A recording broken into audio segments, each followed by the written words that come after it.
Mr. Speaker, Mr. Vice President, members of Congress, distinguished guests, and fellow Americans. Tonight I want to begin by congratulating the men and women of the 112th Congress, as well as your new Speaker, John Boehner. Our impulses are being redirected. We are living in an artificially induced state of consciousness that resembles sleep. Or where we come from, each of us is a part of something greater, something more consequential than party or political preference. We are part of the American family. The poor and the underclass are growing. Justice and human rights are non-existent. They have created a repressive society, and we are their unwitting accomplice. What comes of this moment is up to us. What comes of this moment will be determined not by whether we can sit together tonight, but whether we can work together tomorrow. I believe we can, and I believe we must. We will move forward together, or not at all. Their intention to rule rests with the annihilation of consciousness. We have been lulled into a trance. They have made us indifferent to ourselves, to others. We are focused only on our own gain. Profits are up. The economy is growing again. But we have never measured progress by these yardsticks alone.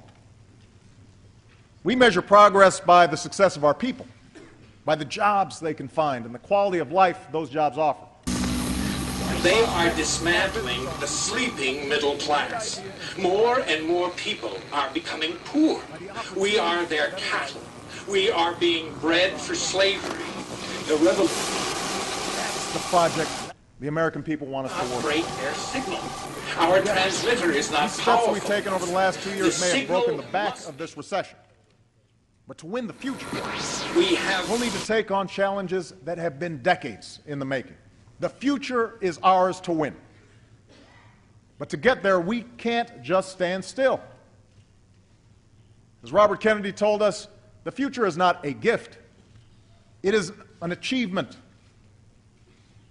Sustaining the American dream has never been about standing. I lost my son, my nephew, my uncle, my son, on September 11th, 2001. Most people don't know that a third tower fell on September 11th. World Trade Center 7, a 47-story skyscraper, was not hit by a plane. Although the official explanation is that fire brought down Building 7. Over 1,200 architects and engineers have looked into the evidence and believe there is more to the story. Bring justice to my son, my uncle, my nephew, my son, and thousands of others who died on September 11th. Go to buildingwhat.org. Come from.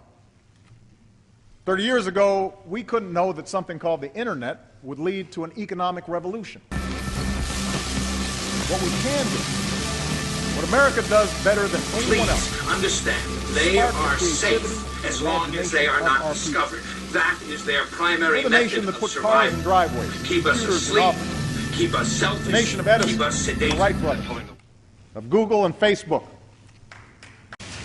Within 25 years, our goal is to give 80% of Americans access to high-speed rail.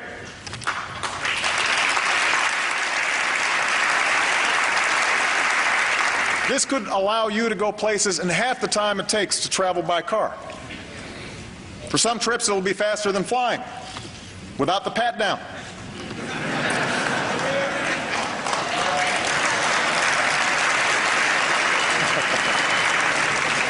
As we speak, routes in California and the Midwest are already underway.